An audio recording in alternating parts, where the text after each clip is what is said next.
We'll get started. We appreciate you coming today. And the format for our open forum will be the same as prior open forums. I'm sending in today for Provost Edmond. My name is Nathan Lindsay, and I'll have the other panelists introduce themselves. Steve Schwartz, Communication Studies. Microphone 101. Sorry. Sorry. Jen Zelmer Quaresma, Athletic Academic Services. Liz Putnam, Pharmacy. John DeBoer, Theater. Stephanie Domitrovich, Academic Advising. Andrew Ware, Physics and Astronomy and Computer Science. Rosalind Haley, UMPD and Equal Opportunity. Good, thank you. And we also have other members of the task force in the audience, as well as some of our author trainers. We've had a very busy week with APASP, 2 author trainings on Tuesday and Wednesday. We have the forum now and tomorrow. So imagine you've been engaged in much of this as well.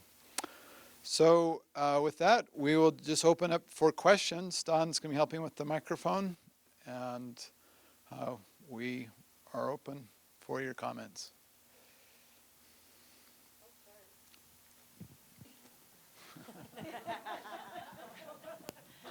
First of all, many of you know me, and I'm Sheila Stearns, the president. And unlike Beverly and Nathan and all of you, I've not been attending your meetings except for a few minutes, a couple times here and there.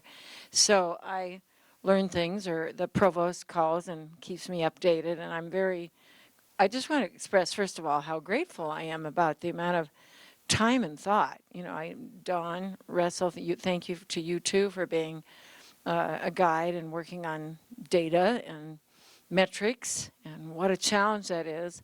And I just want to say the extent I can see that this will really benefit the university long term, to make this scramble to really improve some data trust and data governance issues. That will help us long term. So that said, the fact that I haven't been attending all the meetings, one of the things that Provost Edmond called me about a couple weeks ago that maybe the panel could elaborate on, 2 things. One is that I know you asked for, and it made sense to me, but maybe you can comment on it for the group, about maybe prioritizing by focusing first semester primarily on general fund programs, administrative or academic. Again, I know just enough to be dangerous, and I'm sure this is very reassuring to those of you who think the president knows all. She doesn't. So I would love to hear a little bit of reflection or comment on that. And then second, I know, John, that you are, and others here, are looking a little bit about how to incorporate the thoughts and wisdom of academic deans. And not that I know you're thinking about it, you haven't necessarily sort of, as a group, figured out the positives, negatives, pluses, minuses, how to do that well. So if the panel, any members thereof, would reflect on either of those 2 issues, by then it gives the rest of the group time to think of some questions. And I can't stay very long, but those are 2 I would love to hear some reflections on. Thank you.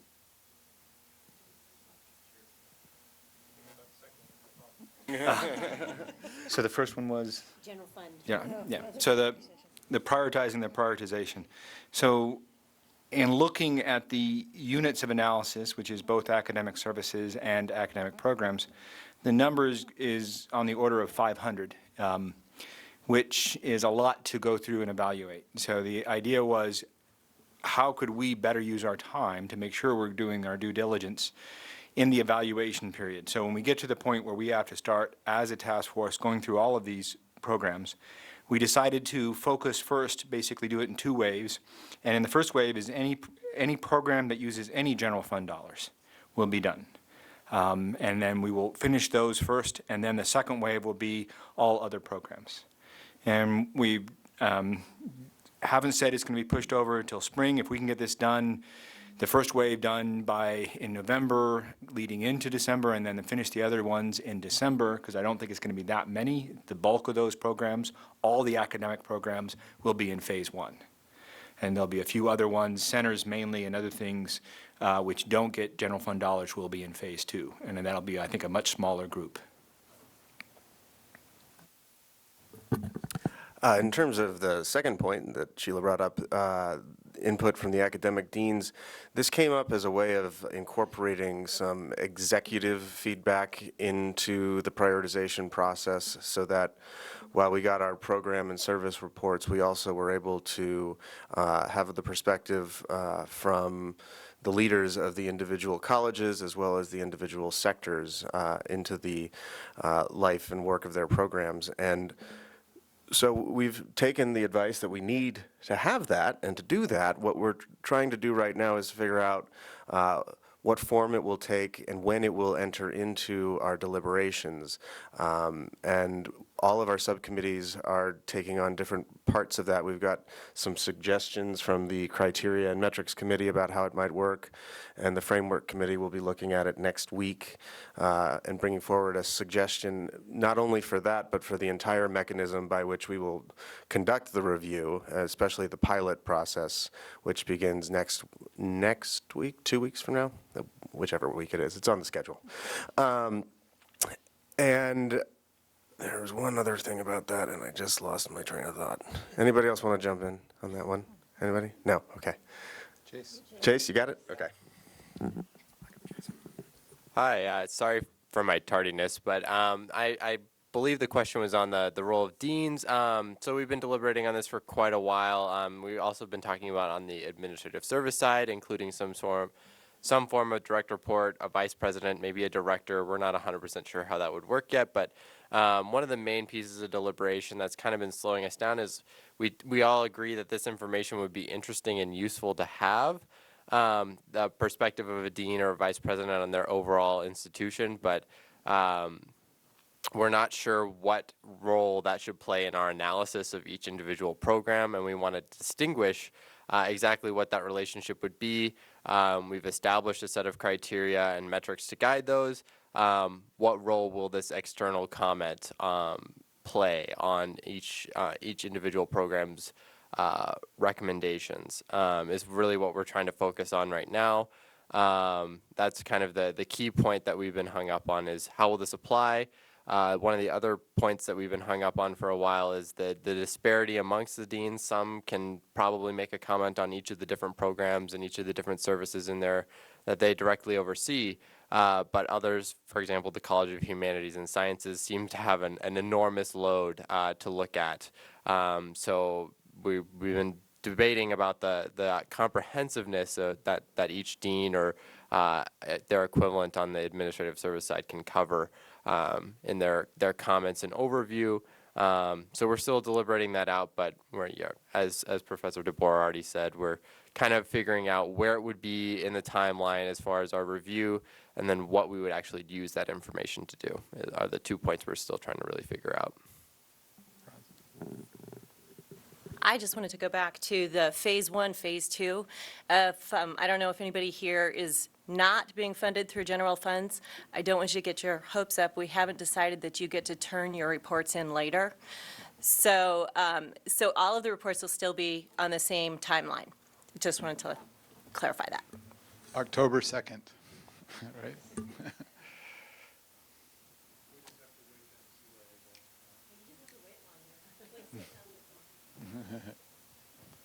Yes.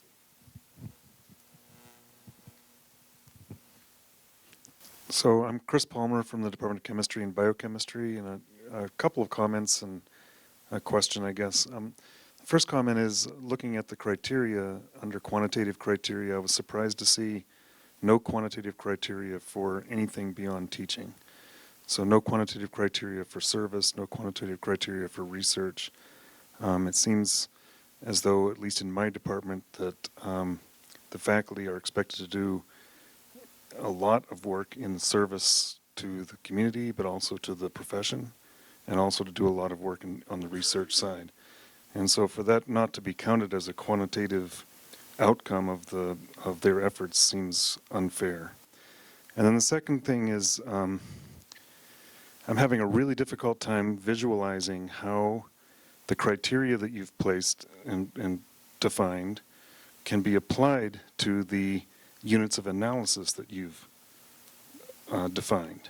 So if we have a bachelor's program in chemistry and a graduate program in chemistry, and we actually at the moment have 5 different units of analysis for chemistry, and 2 more which are interdisciplinary programs that chemistry is very heavily involved in, how do we parse out faculty FTEs between a bachelor's program and a PhD program, a graduate program?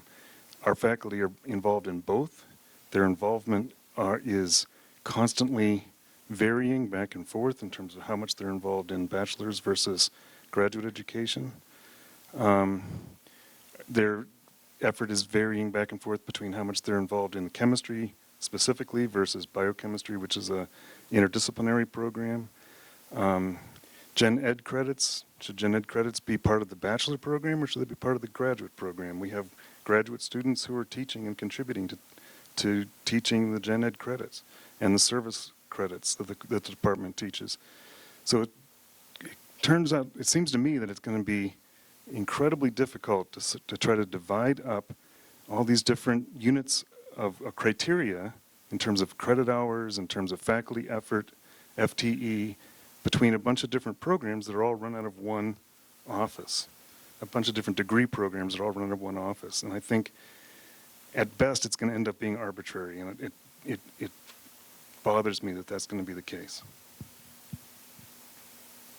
Yeah, I think Dawn is a good one to address this because we had a long discussion about this morning. Can I first interrupt a little bit, Don? So good questions, Chris. We did struggle with this information. The first one I want to address, though, is the criteria. So what the task force had sent out was, here is all the information. We need your feedback over the next 30 days, which would have taken place all the month of July.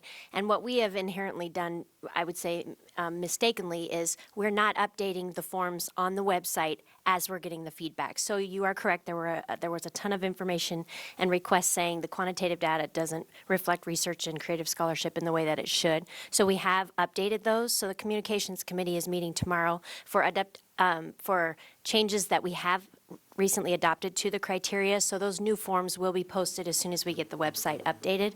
But then we will continue to deliberate for this next month on all the feedback that we continue to get on a regular basis. And in addition, the feedback that the pilot process will give us to see if we need to update any information or we're not getting what we need out of the process. So I just wanted to address that one. Don, do you want to talk about the? But before that, I want to follow up on that, just to not get your hopes up.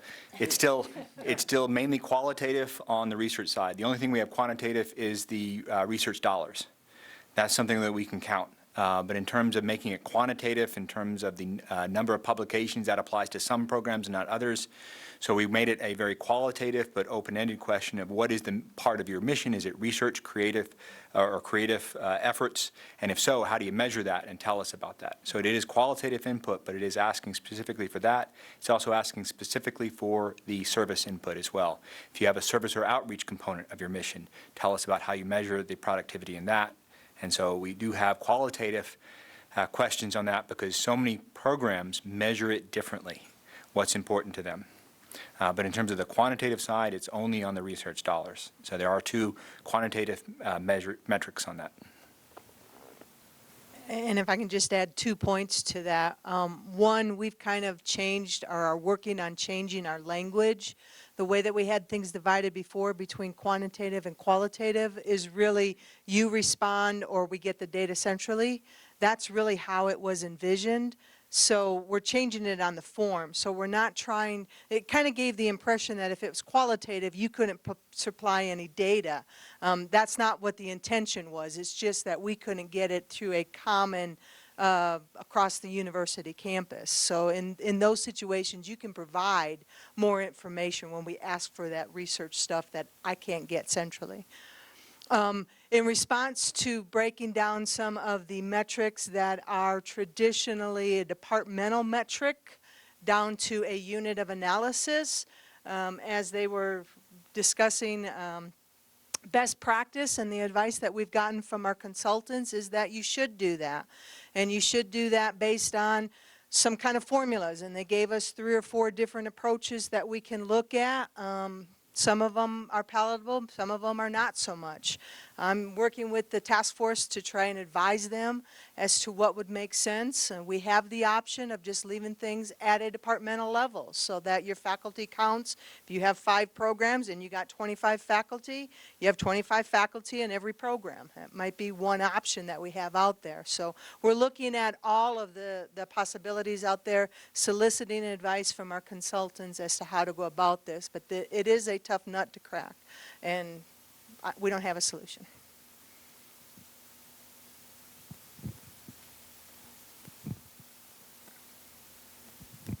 I just want to follow up on the comment or question about research metrics. I'm Lori Young. I'm at the College of Forestry and Conservation. And I think I can't speak for all the sort of science units on campus, but certainly in our unit, it feels like there isn't enough space to really describe and express what we spend a lot of our time on in terms of research. And I appreciate that the IDCs and research expenses were added to the efficiency area. That's great. But it does feel like there are opportunities to add, number of research projects or other sorts of quantitative criteria, especially under productivity, because that's where we spend so much of our time. That being able to talk about our research productivity in enough detail feels really hard, because there are 3, I'll call them narrative bullets instead of qualitative bullets. There are 3 now, which I greatly appreciated. You recently expanded it to 3 instead of just 1 under productivity. But they incorporate so much. Their teaching, their service, their research, and we only have 250 words to do that. So trying to figure out how to adequately describe our research productivity in a bullet that contains also teaching and service. And even if we wanted to provide some quantitative data, there just isn't enough room for that. And so I just would really ask that you think about, for units that are really research heavy, how do we make space, both in quantitative and the narrative, or centrally generated as well as the narrative bullets, or whatever you call them now, for us to actually provide the information that we need to convey that. Can I ask a question, Lori? Of you? So if there were, just considering your own program, if there were 2 or 3 super duper important metrics that you would want to convey in that 250 words, what would they be? I'm not sure. If you're asking for specific metrics, like quantitative metrics, I'd put those in the quantitative section, and I'd put number of research projects and publications, or something like, we'd have to debate this, and I think getting the science units together to figure this out would be a really interesting prospect. Do we want to use H-index? What measures do we want to use that are now more commonly used? In the sciences, in the narrative sections, I think I'd have, there's so many. I don't know that I can narrow it down to 2, Steve. Thank you for asking. But, funding sources, like dollars from NSF, dollars from NIH. I'm thinking about units beyond ours, of course. Maybe some measures of research productivity as, some of those H-index stuff, or things that are computed now for the sciences. And I understand, I really appreciate I think it was maybe Andrew's comment about that these metrics don't apply to everybody. But not all the quantitative metrics that you have listed right now apply to everybody. Some programs don't have graduate programs. Some programs don't have undergraduate programs.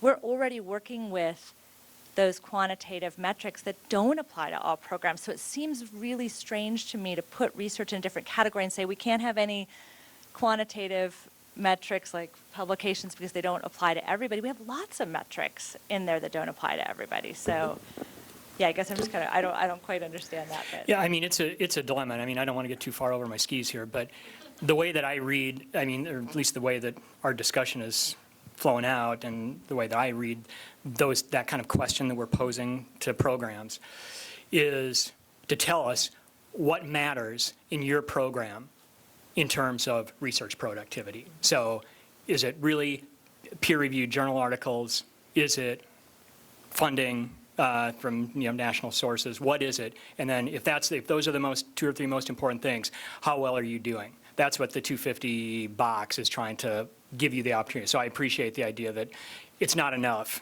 to talk about your voluminous research. I get that. The dilemma, right, as we have, but the dilemma is that we know that, and so being able to come up with anything close to centralized data that Don can just say, poof, here's a number, right, we can't go that way. Or at least we can't do it. So this is our sort of way of trying to work that out, to let programs put their best foot forward to say, here's what matters to us, and here's how damn well we're doing at it. So maybe one solution, and I'm sorry I don't want to spend too much time on this, is to have a bullet specifically in productivity, specifically about research and creative scholarship, so that you get 250 words in productivity. That's what you have. That's what you have, that's in there. Oh, right now it looks like it's teaching. No, there's three separate we bullets. separated them out. Three separate Oh, bullets, okay, and okay. one is The most that recent one. research and Okay, scholarship and that's creative fantastic. activity. And then maybe, I know you have internal demand, but the other thing that is really important is the relevance of that research. So, we do a lot of research that is incredibly relevant to the state of Montana, and there's little places where you can stick that in and kind of fit that in under other criteria, but there's a lot of stuff on internal demand and not that much on external demand for academic programs, and so I know that's something else that you've been thinking about. Can we add more on external demand for academic programs? And then we can also talk about our research relative to that.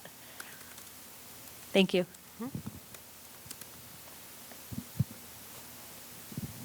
And I'd just like to add that we have 750 alum and 10 faculty and 45 students, and we're going to summarize all that in 250 words. So thanks for adding the bullet point, but that's a lot. That's how we kind of measure our program, is that creative scholarship. So I guess we'll just focus on the 3 highlights out of all those people. Is that what we should do? I'm not sure I understand the question. I'm not sure I understand the question. So that's great that we have a bullet point to cover creative scholarship, but we have maybe 820 people to kind of encapsulate in that 250 words. We don't want to, I don't think we want information about alumni productivity. We want the current department productivity. Okay, well, that is probably one of the best ways we measure our productivity. Is one of our alum won the Pulitzer Prize last year, so that wouldn't be a way of saying our program has this value. Well, we kind of leave that up to the department, so if you want it, we're interested, I guess, in the productivity, but if you say that's one of the ways you measure your productivity, is that you can tell us about it.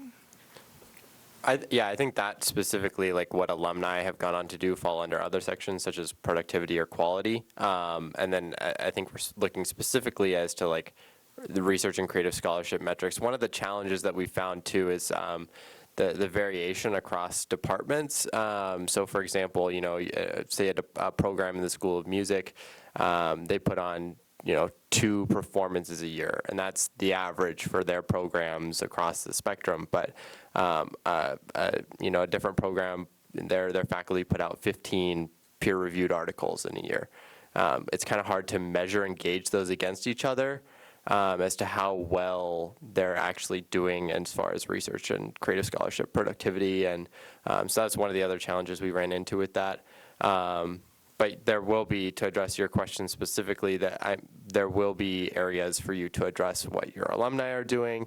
I think for the research and creative scholarship section specifically, we're looking at what are your current faculty and maybe students producing at the current moment, or have produced.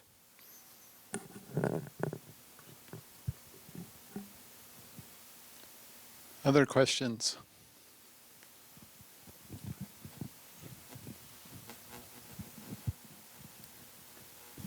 Hi, thank you all so much for your work and for hosting this forum. I'm Beverly Chin, Chair of the English Department. My question relates to how I accurately represent the changing FTE or retirements within a department over a 5-year period of time. So, for example, in the English department, we've had some retirements very recently or within the 5 years. We've had people who have changed their contracts separate from sabbaticals, just people changing their FTE to 0.5 or 0.3, either for a year or for ongoing times. In my specific program for English teaching, we had a retirement 3 years ago, so I'm the sole person with English teaching, and we have adjuncts. We hope to have an adjunct next year. We'll see what happens with it. I'm just curious how I represent the fluidity of different faculty, and when a core faculty member has retired, how do I capture that in terms of FTE? I mean, do I go back and say that 5 years ago we had 2 people and this was our productivity and so forth, and now we have 1 person and this is me? I'm just curious how I accurately represent the fluidity within a department.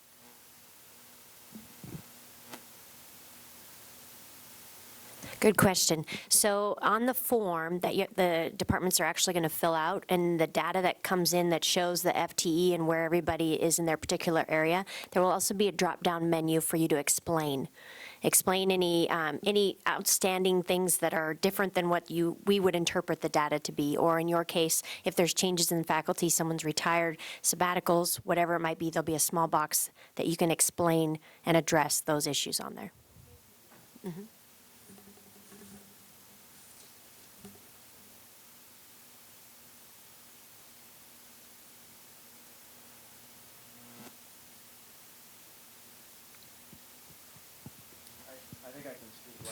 Oh, here it is. Brian French, Office for Student Success.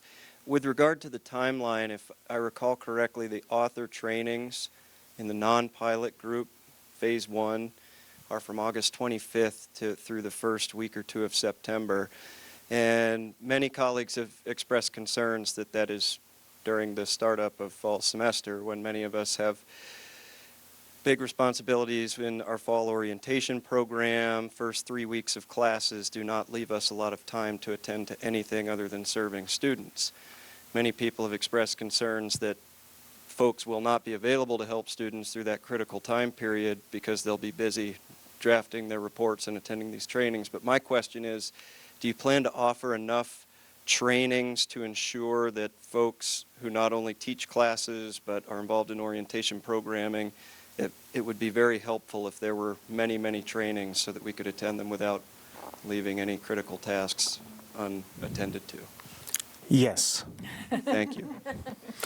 We haven't really set a schedule yet for what the author trainings are going to look like, or what form they might take. There might be a couple of different kinds. I mean, there have been people whose feedback have been, I've written several books, why should I have to attend an author training?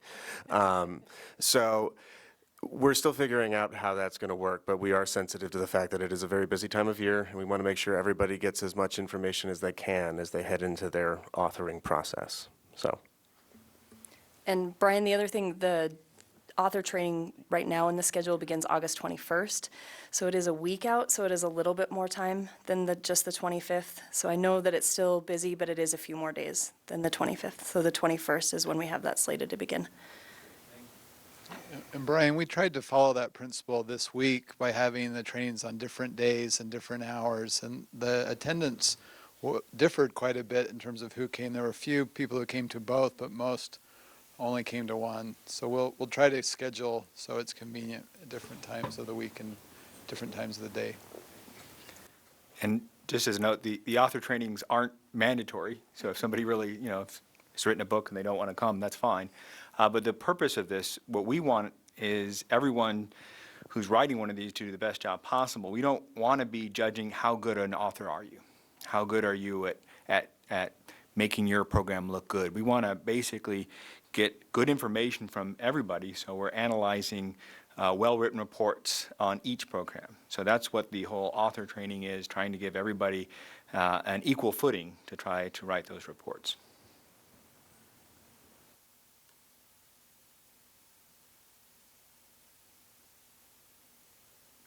Yes. Oh, let me give the mic. I apologize. I came in late and I haven't been around for many of these sorts of sessions. And so if this is, just tell me. Okay. So there was 2 comments from the panel that I just want to make sure I get, that I understand. So and I'm sorry, yeah. Okay, okay, hi.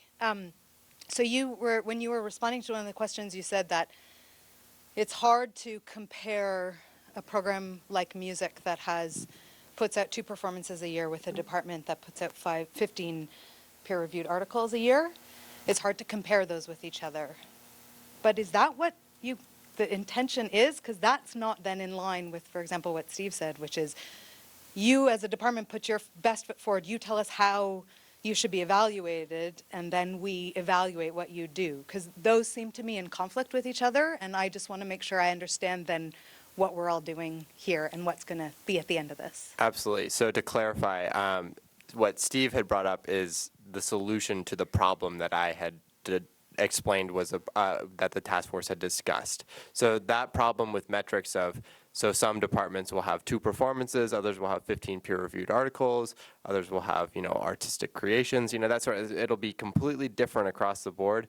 That was one of the struggles that we had in our discussions about metrics for research and creative scholarship, and the solution was to come up with, is to have departments and programs describe to us what their metrics are, what they use to evaluate their productivity, and then describe how well they're doing on those to us. So, yeah, and a lot of the metrics are that way. So, for example, FTE, student to faculty FTE ratios, we're going to have to come up with what do we want. If a department tells us they have, a faculty to student ratio or student to faculty ratio of 6:1, and then we have another saying 35:1, are those too high on the spectrum? So we're going to have to clarify that for most of our metrics. But I think like finding the range of what we're looking for from each metric is really what we've tried to do. And so Steve's solution is what is the solution to the problem that we had addressed internally. Yeah, very good question. Very, very good question. And no, we're not trying to compare apples and oranges. So what we're trying to do is to make sure that each program tells us about their quality and how they compare to, they perceive their quality in comparison to perhaps other programs that there's some available metrics for. And then remember, there's also places in there for opportunities for you to describe what you could do. And the fact that challenges that you've met, there have been some programs that have been severely cut. And so in talking about the various FTEs that float around like this, yeah, there are times that that's really difficult. And so yes, your student to faculty ratio may change because you've cut sections or something like that. There's places for you to talk about that. Good luck. I was wondering if you guys might be able to talk to us a little bit about the efficiency criteria for services with an eye to programs who are funded through the general fund, so non-revenue generating programs. I guess thinking of the idea that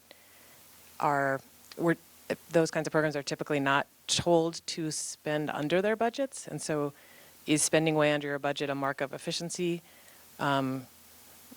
And sort of what else were you thinking when you're thinking of that category for that kind of a program?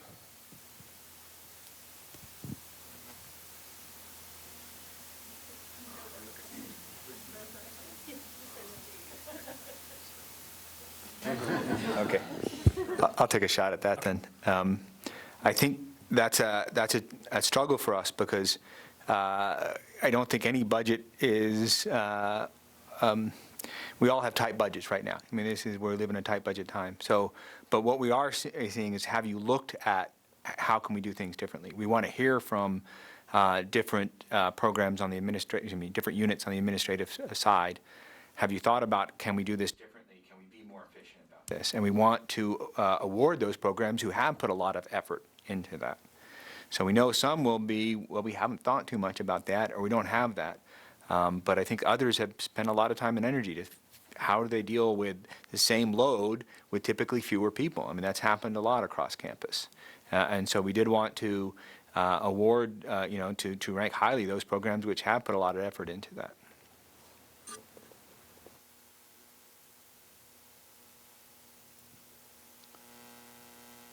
I just want to say one thing about efficiency, because I was talking to an administrative service director, and they're like, are you kidding me? You're going to measure efficiency? Do you know how much more efficient we are? Because every year we have more cuts and we still have to do the same amount of work. So, I mean, that's just something that we're sensitive to as far as that criteria. Other questions? Karen, let's get a microphone. I just have a question about the administrative services that support academic programs.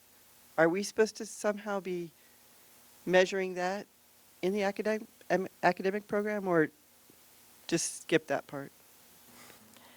There will be a separate report for the administrative portion of any program so that we know what's going on thoroughly. We realize that there are resources that are definitely devoted to that. We want to capture that information as well.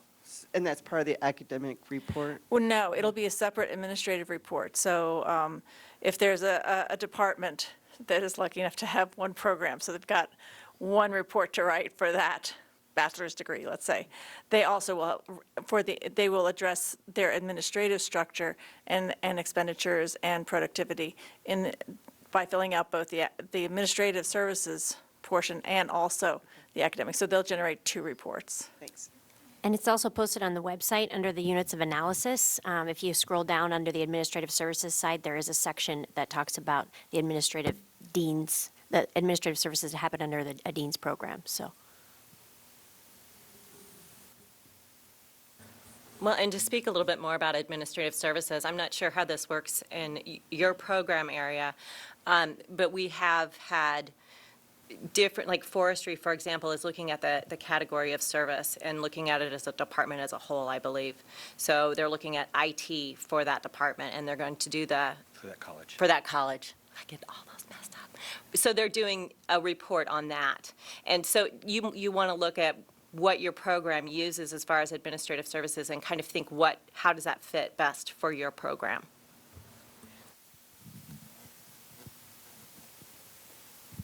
So just to speak to that, so basically each college could choose different ways of their units, how they're going to address their units of analysis because they're structured differently? Yes. That's the easiest way to do it. We were trying to do this in a collaborative process to say, what's the best way for us to evaluate you? And we don't want to, those requests to simply say, don't evaluate us, we're pretty much saying no to that. But if you want to say, evaluate us differently, that we structure ourselves this way, and this is the way that we assign resources, and this is the way by the functions or services. In humanities and sciences, for example, it really is distributed more to the department, so that each department has its own little administrative entity. It makes more sense there to do it at the department level as each one having its function. Whereas the College of Forestry and Conservation Science, the Frankie College of, excuse me for the wrong name. WA, Frankie. Thank you. Thank you. They're telling us that their administrative is not done necessarily at department level. They do it more, they think of it as more centrally. They're a smaller college overall, but they think of it more, they do the administrative services, the financial services, IT, and there's two more that I can't remember off the top of my head, but they structure it differently. They're administrative, so they have 5, which is about equals the number of departments they have, but they just think about it differently, how they do their administrative functions. So I appreciate that. I think it's true. Everybody's structured differently, but I guess I worry a little bit about the apples and oranges thing again, because, I mean, does everyone have an understanding that we can all sort of potentially pick and choose or appeal to have these different units? And, I think that when I look at the units of analysis, I see some that are very drilled down, like the Global Engagement Office is drilled into Global Engagement and English Language Institute and Study Abroad and International Student Scholar Services. And so that's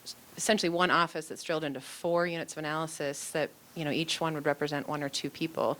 Whereas other sectors like business services, that I don't know how many FTE they have in that unit, is huge, and that's just one unit of analysis. So I'm a little concerned about those apples and oranges with those units of analysis. Yeah, so are we. And we've already, actually, we talked about both of those. We talked about in detail, because we had, about the Global Engagement Office and whether, how many that should that really be.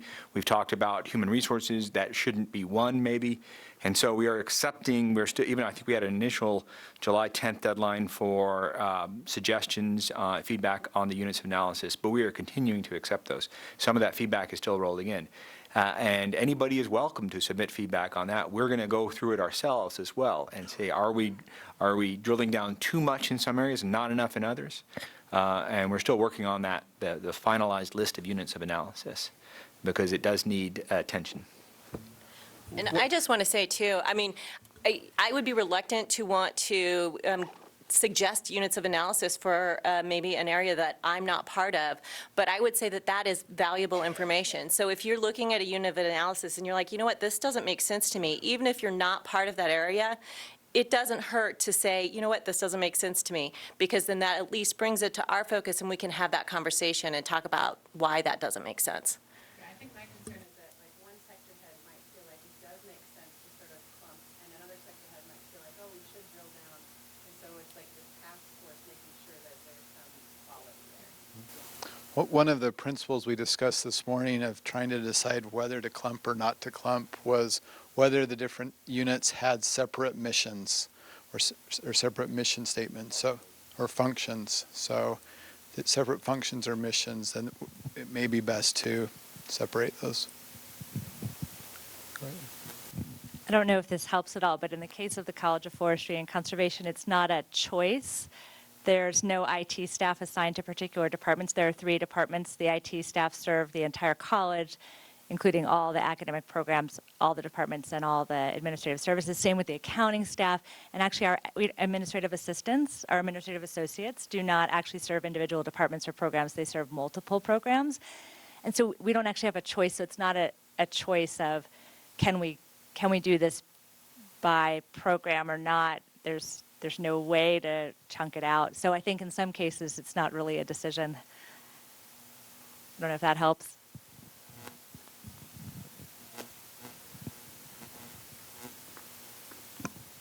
If someone's already asked this question, I'm sorry to be redundant, but for example, in the English department, I would like to know how you decided for any programs to call out the minor.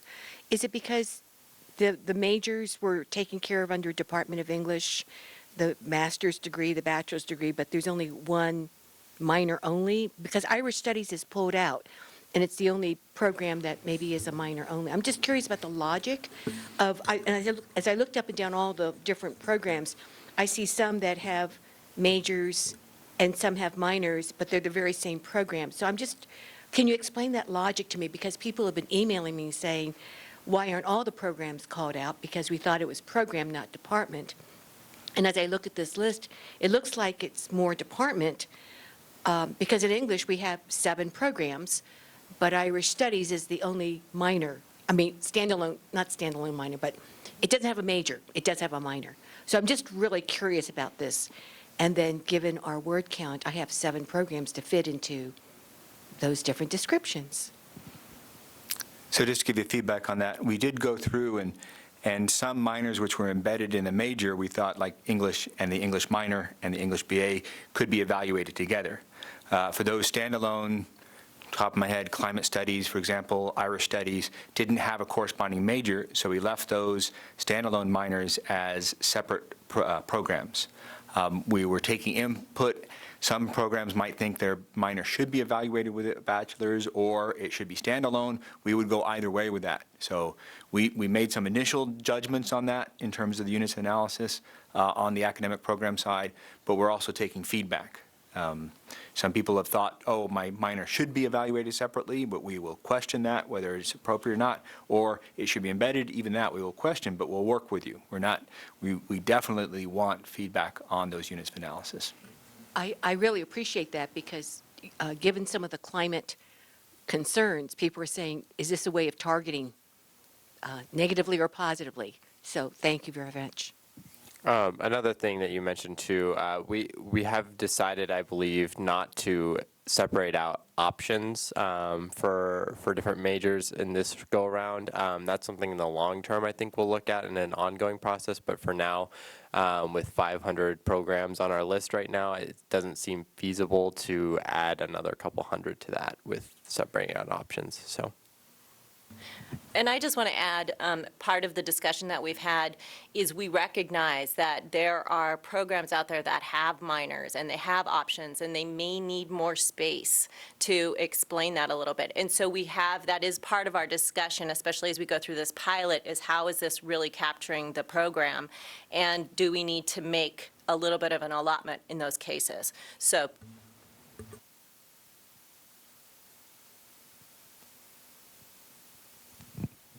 Hopefully this is pretty easy. Okay, you got it. I've submitted comments. There's a form on there, and I appreciate that you're asking for comments, and I've submitted them. But I was a little concerned because I hit the submit button, and I don't really know what happened at that point. Maybe the IT folks could just program that to send a quick email of confirmation to the person who submitted comments. This was on units of analysis. So the units of analysis should be giving you a website that says, thank you, it's being reviewed by the task force. So if you didn't get it, we need to look into that. The general feedback is not set up that way as far as I know, so we can look into that. But yes, we did all see your comments and your feedback. Thank you. We've discussed it. With regard to demand for services by internal versus external constituent groups, and I'm thinking on the administrative services side, I'm curious, are there different scoring weights assigned to either internal versus external constituent groups? Just, I've heard rumblings that internal will be scored higher or something to that effect, and just want to make sure we honor the uniqueness of programs and their purposeful service to, in some cases, external constituent groups. But just curious how that will be scored. And Internal and external is together under the administrative services under one percentage. Okay, So if you don't have one or the other, it's not going to make or break your score. I see. Okay, thank you. So you'll be okay.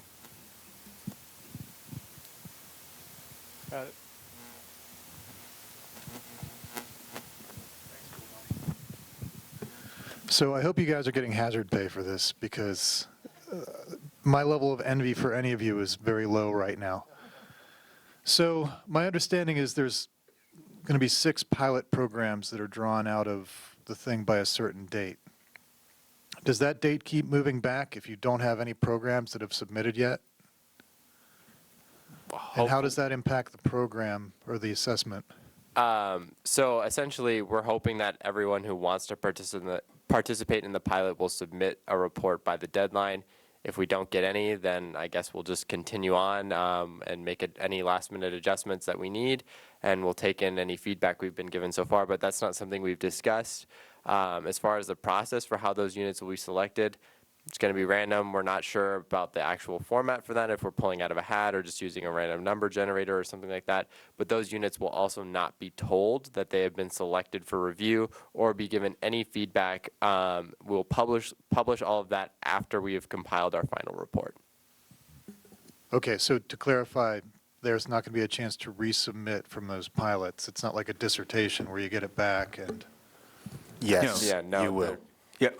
There's no feedback given, but yes, you will be required to resubmit in the fall.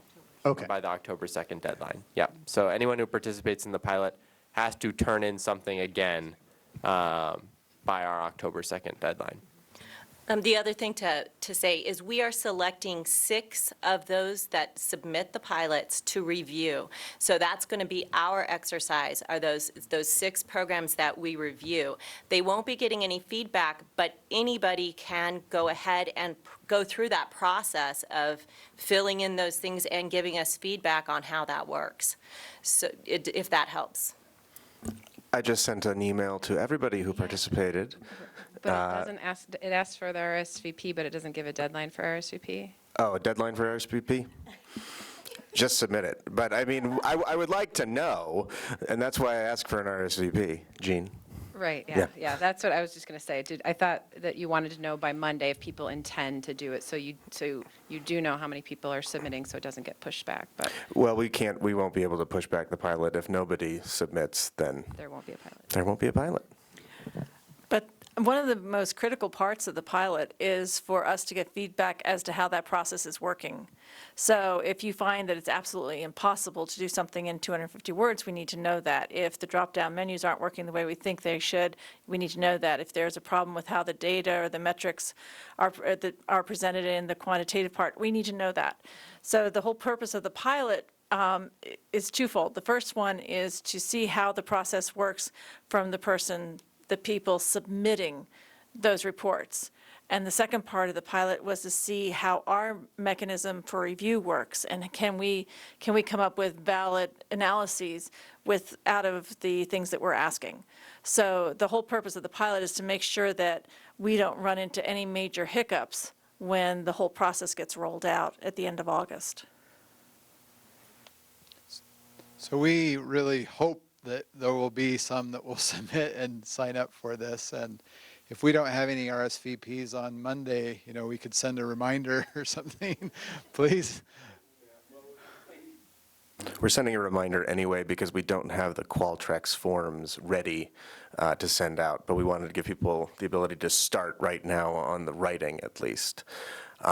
So yes, if you were at the pilot trainings, please participate. We would love to have you. Or if you weren't, just email me. I can get you set up.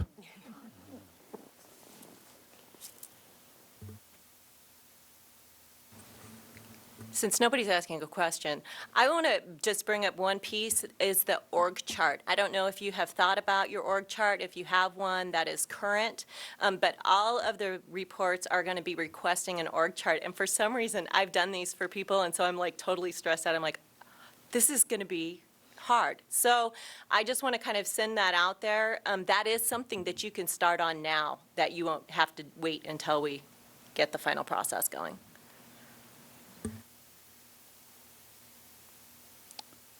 Other questions? Go ahead. This isn't a question, just a comment. And I just want to say thank you. You all know I've been at a lot of these, and they have all been so helpful. I have learned new things at each and every session, and so I really appreciate you taking the time. It really is helpful. And I would say to a person, folks in my unit feel like you're listening to the feedback, so thank you. Yes, I do value your volunteer service, especially during these hot months. The other week or the other day, I saw the rubric for the administrative services aspect. Have you posted the academic program rubric? And maybe I just missed it. I have to scroll down. Oh, okay. I guess I didn't scroll far enough.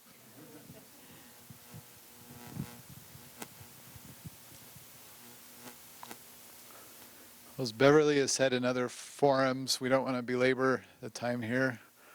Are there any last questions or comments? Is there a question we should be asking?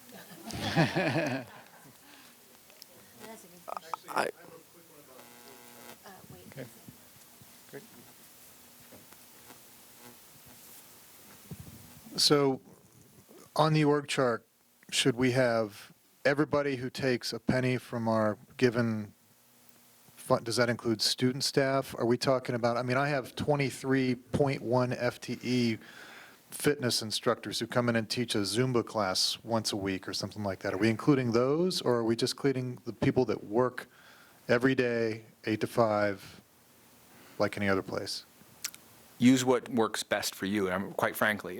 This is part of the information to tell us what kind of administrative service or or academic program you are, just to let us know who's involved in this. Okay. And so what works best and for you in terms of the org chart? We're not going to dictate you have to conclude every .01 FTE. Whatever works to explain your function, your unit best. Okay, thank you. I was going to say it makes total sense that those people that come in to teach one class would be one thing, that we have so many, one little square. If there aren't any further questions, I would just encourage you all to provide feedback to us on the documents we've posted. The month of July is primarily going to be used for testing and gathering feedback, and it won't be successful unless you participate. So please send feedback, send comments. As tangible as you can make those, the better, with your recommendations, because this process is really based in our campus, and it's only going to be successful if we're all a part of it. So thank you. Well, we thank you for coming, and we'll be having a forum again tomorrow at 9 a.m. Please come again.